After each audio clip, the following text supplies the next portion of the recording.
When George W McLaurin walked onto the campus of the University of Oklahoma in 1948, he carried no signs, no megaphone, no marching crowd behind him. What he carried instead was a lifetime of scholarship, a belief in the transformative power of education, and the full weight of a state determined to keep him in his place.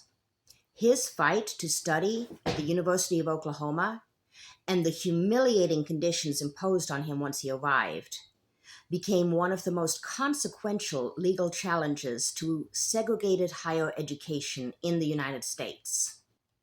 His case, McLaurin v. Oklahoma State Regents, 1950, did more than expose the cruelty of segregation. It dismantled one of its core legal pillars and helped clear the path towards Brown v. Board of Education. McLaurin did not set out to become a symbol, but history often chooses its symbols from those who refuse to bend. Born on September 16, 1894, in Mississippi, McLaurin moved to Oklahoma in 1910 and built a life defined by academic rigor and quiet persistence.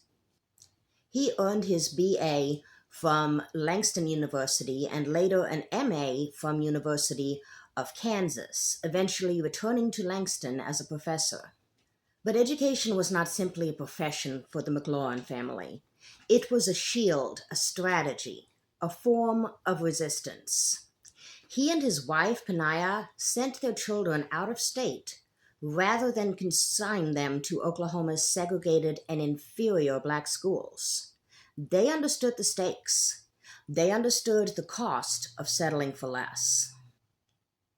In 1948, McLaurin applied to pursue a doctorate in education at the University of Oklahoma. The university rejected him outright, citing state laws that barred black students from attending white institutions. McLaurin sued and won. A federal court ordered OU to admit him.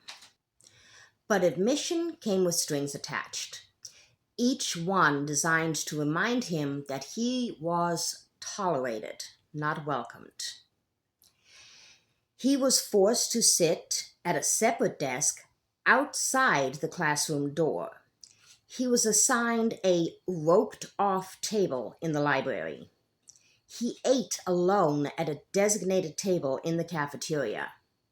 These were not mere inconveniences. They were deliberate barriers to learning, collaboration, and intellectual community, the very essence of graduate study.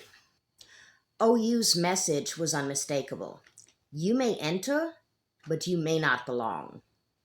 However, McLaurin challenged these internal segregation practices, arguing that they crippled his ability to participate fully in academic life. In 1950, the Supreme Court unanimously agreed. The court held that once a state admits a student to a graduate program, it cannot impose differential treatment that handicaps that student's educational experience. Decided the same day as Sweat v. Painter, the ruling struck a direct blow to the legal fiction of separate but equal.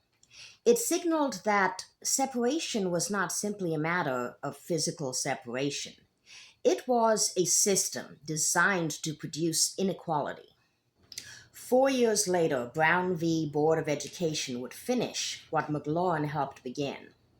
McLaurin passed away on September 4, 1968, and is buried in Trice Hill Cemetery in Oklahoma City.